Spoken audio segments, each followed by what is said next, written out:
क्या तुम हमेशा यहीं घर में रहकर बिन्यामिन और दीना के साथ खेलना चाहते हो? हाँ, मुझे दीना और बिन्यामिन के साथ खेलना बहुत अच्छा लगता है। मगर मेरा भी दिल चाहता है कि तुम्हारे साथ खेलूं, लेकिन यहाँ नहीं। सहरा में खेलने कूदने का बड़ा मजा आता है।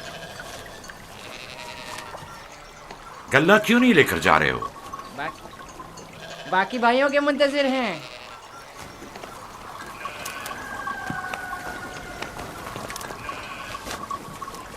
तुम लोग आज सहरा नहीं जाओगे? बस जा ही रहे हैं। हम आए ताकि आप यूसुफ को हमारे साथ जाने की इजाज़त दे दें। यूसुफ को हमारे साथ सहरा जाने की इजाज़त क्यों नहीं देते? ताकि हमारी मदद भी करे और हमारे साथ कुछ खेल कूद भी करे। सहरा खूबसूरत और खुशबूदार रेहान से भरा पड़ा है। कभी तुमने रसभरी खाई है? नहीं, कैसी होती है? बहुत मजेदार, मुझे तो बहुत पसंद है। क्या तुमने कभी ठंडे पानी के चश्मे और बहती हुई नहरें देखी हैं? बात दरअसल ये है कि यूसुफ की माँ नहीं है। उसकी माँ की वसीयत के मुताबिक उसकी हिफाजत की जिम्मेदारी मेरी गर्दन पर है। और फिर माँ बाप का फर्ज है कि वो अपने छोटे बच्चों का ज्यादा ख्याल रखें। लोग हमें ताने देते हैं कि क्या तुम्हारे बाप को तुम पर भरोसा नहीं है जो यूसुफ को तुम्हारे साथ नहीं भेजते? कम से कम आज उनके साथ जाने दें ताकि लोगों की ज़बानें बंद हो जाएं। लिया, वो अभी बच्चा है, मुझे उसकी आदत हो चुकी है। अगरचे सहरा जाना और ये काम सीखना उसके हक में बेहतर होगा, लेकिन अभी गल्ले के पीछे भागना उसके बस की बात नहीं। लेकिन हम यूसुफ से छोटे थे जब सहरा गए थे। तुम अकेले तो नहीं गए थे। मैं यूसुफ को भी आहिस्ता आहिस्ता सहरा की तरफ लाऊंगा और ये काम सिखाऊंगा, लेकिन उसे यूं अकेला भेजना मुनासिब नहीं है।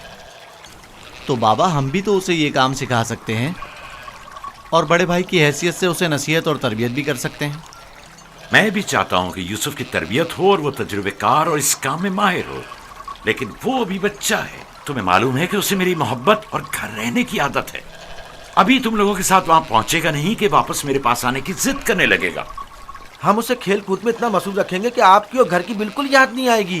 कितना मजा आएगा चश्मे का ठंडा पानी पीने और नहर में खेलने में। हम सब भाई एक दूसरे के साथ खेलेंगे और मजे करेंगे और कुश्ती लड़ेंगे और खाने में गरम गरम दूध और गोश्त। हमें लगता है आपको हम पर एतमाद ही नहीं। मुझे तुम लोगों पर एतमाद है, लेकिन सहरा के भेड़ियों पर एतबार नहीं है।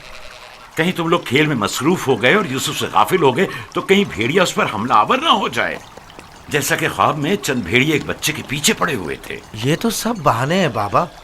अच्छा, वो जो आपने खुद देखा जब हमने भेड़िए को मारा था, अगर भेड़िया यूसुफ पर हमला करे तो फिर हम 10 भाई किस दिन काम आएंगे? आपका मतलब ये है कि हम इतने कमज़ोर हैं कि अपने भाई को भेड़िए के हमले से भी ना बचा सकें? बाबा, अगर आप कहें तो मैं भाइयों के साथ सहरा चला जाऊं?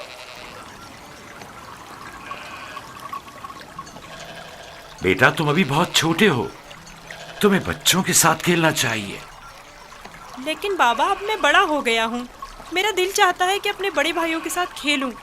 इनके साथ सहरा जाने की इजाज़त दे दीजिए ना। अब क्या कहेंगे? यूसुफ भी हमारे साथ जाना चाहता है। हाँ बाबा, यूसुफ को हमारे साथ सहरा जाने की इजाज़त दे दीजिए। दरख्वास्त करता हूँ बाबा कि इजाज़त दे दें कि मैं अपने भाइयों के साथ सहरा चला जाऊँ। बाबा, मैं इल्तिजा करता हूँ।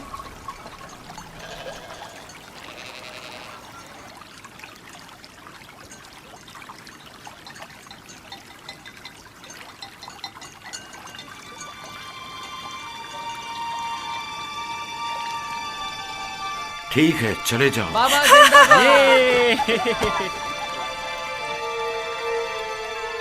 आप पर दुरूद हो बाबा, बहुत शुक्रिया।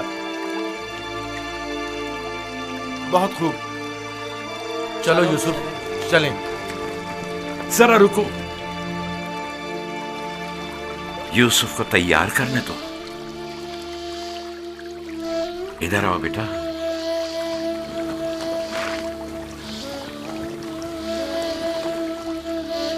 यूसुफ का ख्याल रखना, उसे तुम्हारी तरह सख्तियों की आदत नहीं है। अरे माँ, क्यों परेशान होती हो? हम उस पर कोई आंच नहीं आने देंगे।